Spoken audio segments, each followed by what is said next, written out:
Alright, guys. This is a take two. I started trying to do this video about a week and a half ago. Stuff got in the way to where I couldn't do it.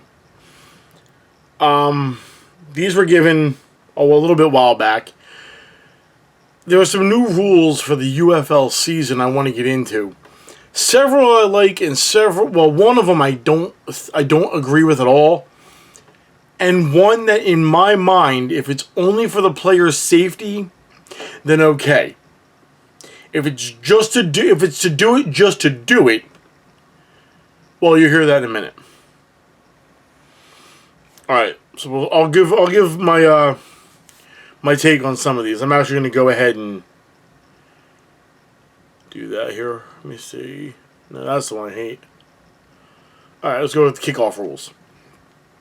I'm reading this off the St. Louis Battlehawks Facebook, by the way. So we have 2026 kickoff rules. The kickoff line will be the ball will be kicked from the 30-yard line. The kickoff team, the remaining 10 players on the kickoff team will be will line up at the receiving team's 45. The receiving team's setup zone, which will stretch from the 40-yard line to the 35, and must have at least 9 players in that zone. The landing zone will be from the receiving team's 20 to the goal line. The ball must reach the landing zone or will be placed at the 40-yard line. So if you kick the ball and it doesn't hit the landing zone, your opening drive will start at your 40-yard line. I would have said 35, but they want to go ahead and do a little different, which is fine. Out of bounds rule: the ball will be placed out of. I just read this part here. If the ball travels out of bounds, it will be spotted at the 40. That's what it just says here, even though it said it in the first part in the landing zone. Whatever. Touchback spots. There'll be 2 touchback spots. If the 40-yard line, the ball's kicked into the end zone, and the 20-yard line for a ball that hits the landing zone and then enters the end zone.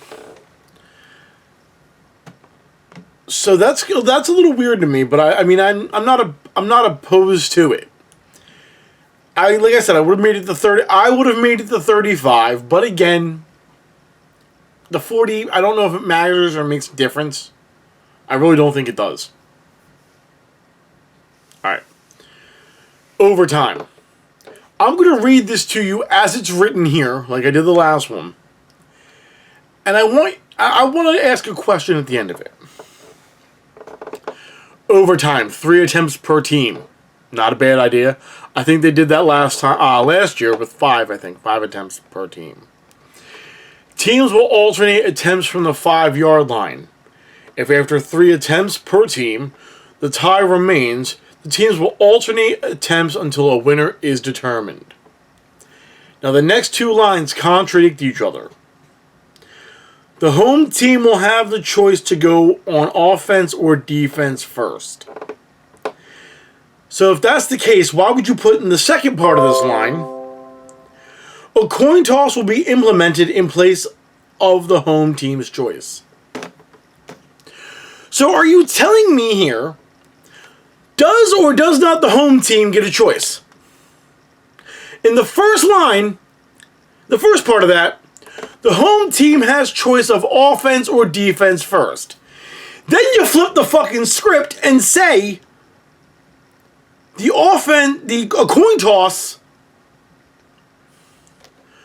coin toss will be implemented in place of home team choice. Which fucking part is it? Which fucking part? That's the only part of this I don't like. Doing 3 attempts a team on offense and OT, is fine. I love the idea.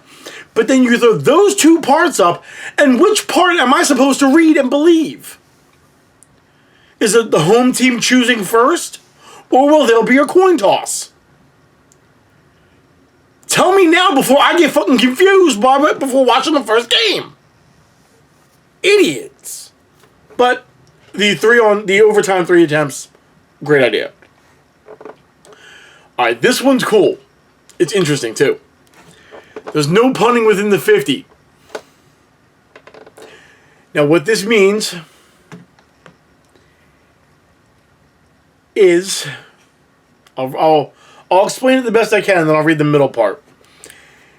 You are in your opponent's territory. You are at the 43-yard line. It is a fourth down and 3. You must make it to the 40 for the first down.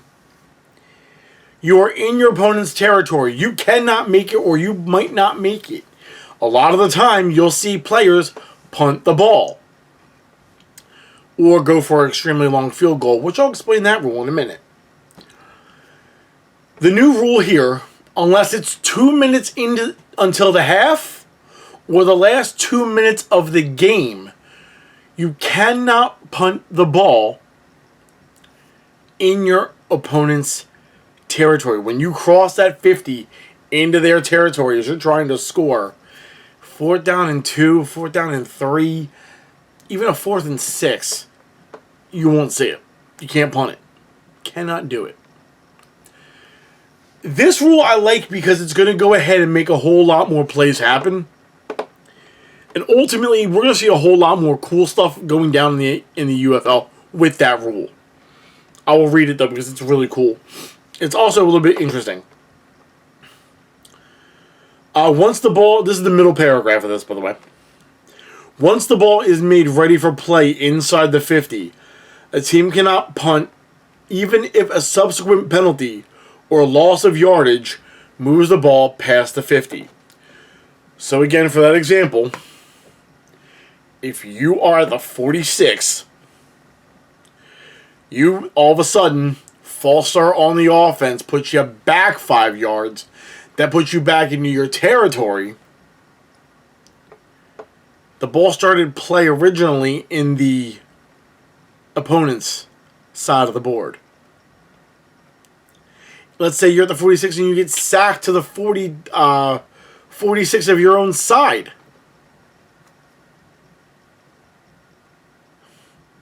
Can't punt. Well, actually, I think you could at that point. But whatever. The only exception to this rule, by the way, is if the ball is exactly on the 50. If the ball is on the 50, you may punt. Again, no problems with that rule. It's actually going to make us see a lot more cool stuff in the opponent's territory. It's going to see a whole lot more stuff happening in the game. I just can't wait. I want to see what that does. Alright, red zone penalties. This one I'm cool with. The UFL will reinstitute the rule of half distance to the goal for penalties committed in the red zone. This rule reverts back to the current NFL rules. Inside the red zone, you commit a penalty, it's on the defense, it will be half distance to the goal. That is not a problem. Why is that a problem? Why is that not a problem? You're doing what the NFL does. So you're okay. They do it too. I've seen it happen. We've had it happen. Hell, I think the Eagles gave away some points because it happened that way. Whatever. I think this rule is actually good because it will actually help make teams go realize, oh shit, we shouldn't do that. I don't know. Alright. Stay down, pitcher. Stay down. There you go. This one, the next rule. Yes. Hell yes. Normally in the NFL, you must have 10 toes down, 2 feet in bounds. In college, it's 1 foot down. Which one did the UFL go for? The 5-toe down challenge, folks. The 5 toes down challenge. 1 foot in bounds, the UFL will require only 1 foot in bounds for illegal catch, adopting NCAA rules to increase passing and scoring and potentially enhance player safety. The last 3 words, enhance player safety. Okay, You won me over because of that. But also more passing and scoring. You also won me over with that too. Bottom line. No, I think this 1 foot rule, this 1 foot inbounds rule is actually better than the 2 feet. Because with 2 feet inbounds, some people still don't know what the hell constitutes a catch. Not saying that some man who I watch made about a 3 to 4 point video series about what the hell a catch is in the NFL. Some people still don't know what the fucking catch is in the NFL. Well, now you don't need to worry about it here. 5 toes, 1 foot, inbounds, good. There you go.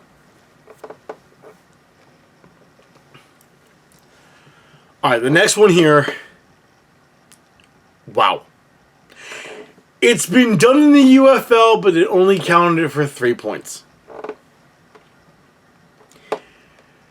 If you are able to put enough leg and ass behind the ball, and it is a 60 or more yard field goal completion. If you can put enough ass and leg behind that ball for it to travel more than 60 yards to get in between those uprights, you score 4 points instead of 3.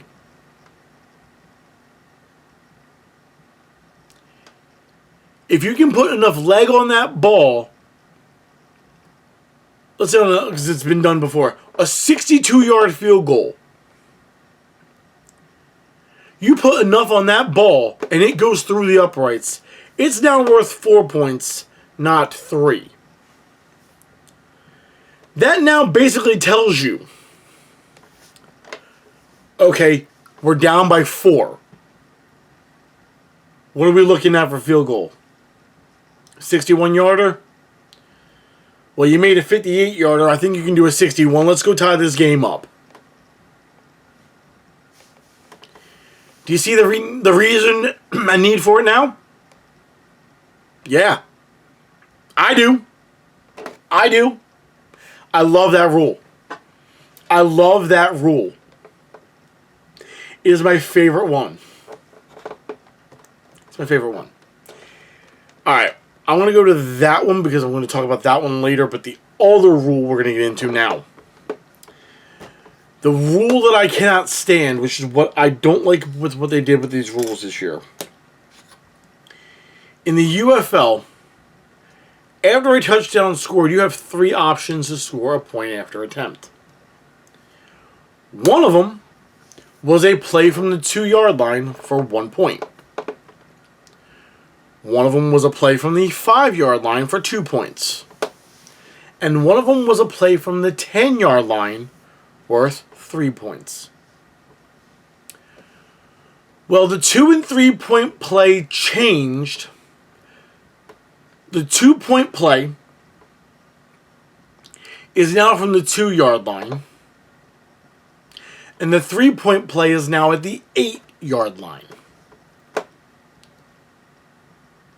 So what does that mean about the 1 point? They're just going to give them the 1 point for a touchdown?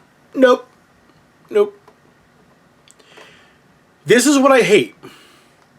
The UFL said this, even when, I'm even going to say this too, even when Vince McMahon created the UFL for 2020 season,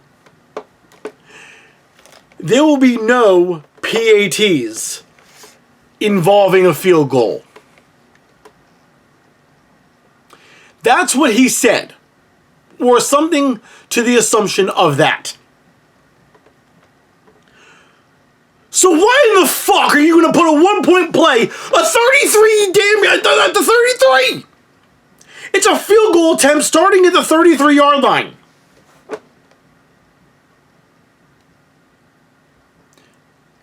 Ball placed on the 33.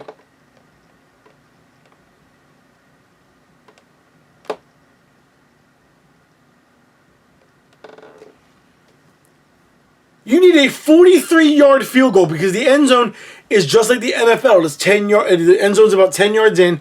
It is behind that. It is a 10-yard extra added on to the 33.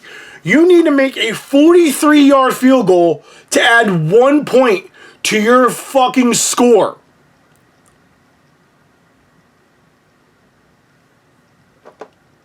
That is the dumbest fucking decision.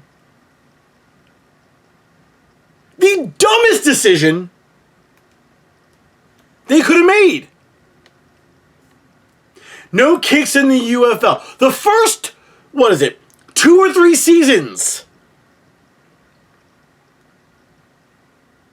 even under XFL rule, you guys did not put a single field goal in for 1 point. It was always from the 2-yard line for 1 point. Now you're pushing the 2-point play from the 2-yard line. From the 5 where it should have been. That is the stupidest fucking rule. I will read it here because you're going to find out why I think this is fucking stupid. Teams will have 3 scrimmage play options to elect their point after touchdown attempt. Plus a new 1-point kick option. 1-point conversion kick from the 33. 2-point conversion ball placed at the 2. 3-point conversion ball placed at the 8.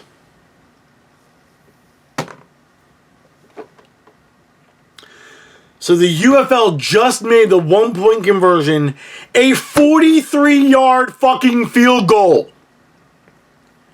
I'll say that again. A 43-yard fucking field goal! Whoever made that decision needs to be swiftly kicked in the ass and in the nuts. Because for the past 2 seasons that the UFL's been running with the XFL and USFL divisions, you have never had a field goal for 1 fucking point. You've had the point conversion at the fucking 2. You had it at the fucking 2.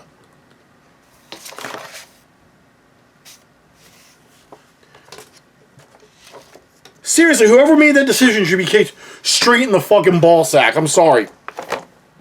Actually, no, I'm not. I'm not. Ain't sorry about shit on that one. Stupidest fucking call. 43-yard field goal for 1 point.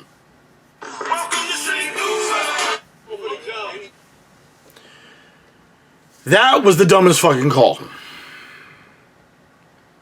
Alright. I'm going to read this one here and I'll tell you my thoughts on it.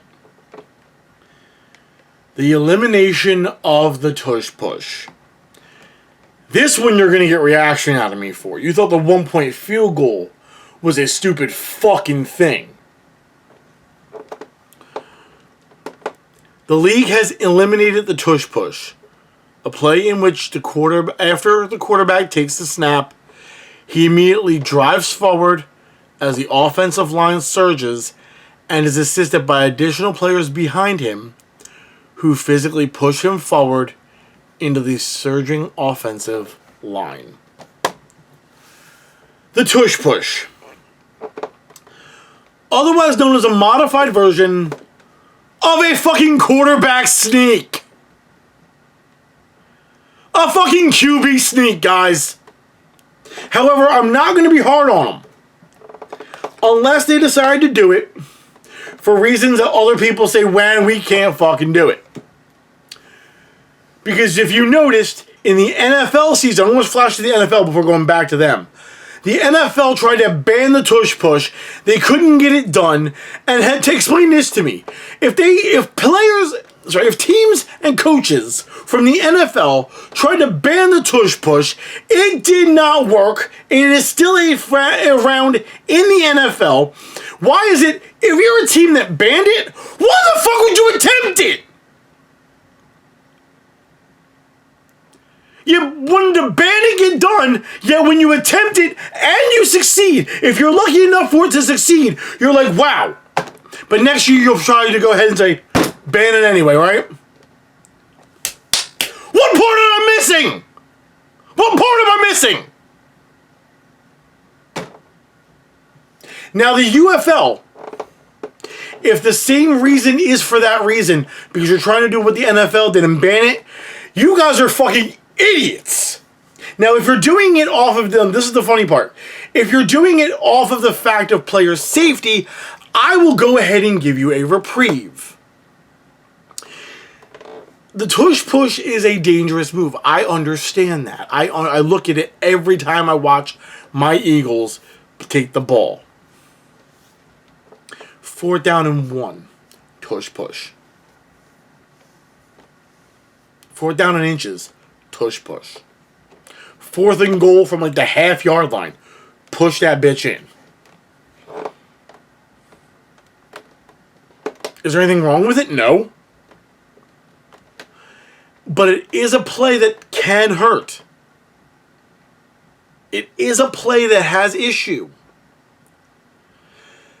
So if you're doing if you're trying to take the tush push and eliminate it based off of player safety,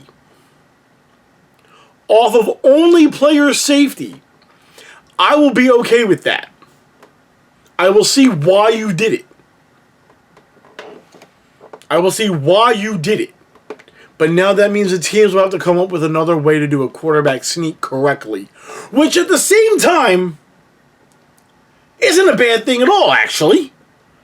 You don't really see too many QB sneaks anymore. You really don't. And if you do, they might be successful as all hell. Fuck, I don't even know. But if it's for player safety, I will respect that rule of the tush push going away. I respect the tush push being eliminated if it is for player safety only. For player safety only. If you're eliminating the tush push just because people can't do it right, or it's the same type of idea the NFL had, you guys can go ahead and suck my dick. Personally, I'm saying that.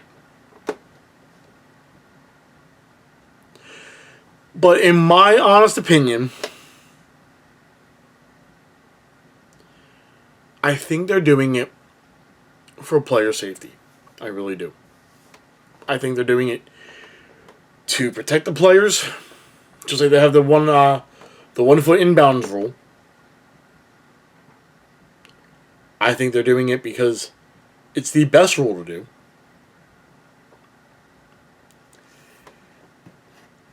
Because they're, like I said, I think overall, I want to know who made that rule. I want to know who made this rule and the 1 point attempt rule. Because I'm going to ask them. My first question is: did you make the 1 point? Not the 1 point. The tush push rule for player safety, or just because you could?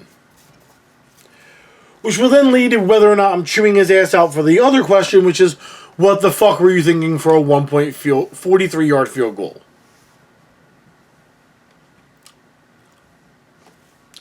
Y'all tell me. Okay. If you do watch the UFL, though, you've now been informed of the new rules. Okay? What do you think? What do you think about them? Are you going to watch the UFL like I will be? Because I'm going to be doing predictions this year. I will be doing predictions every week. I promise that. Man, I got my blood pressure's probably skyrocketed at this point. Alright. If you guys watch, let me know what you think about the rules. Do you like some of the rules? What do you agree with? What do you disagree with? Are you with me on the 1 point field goal being the most ridiculously fucking thing in the world when they mentioned originally there would be no field goals for a 1 point attempt? Because we all know they said that 2 seasons ago. And now they threw that in. A 43-yard fucking field goal. A 43-yard fucking field goal. Sad. Anyway, if you watch it, let me know what you think. Who's your favorite team? Let me know all the rule ideas. What do you think? Are the new rules good? Are they bad? Are they indifferent? Are you good, bad, or indifferent about it? I don't know.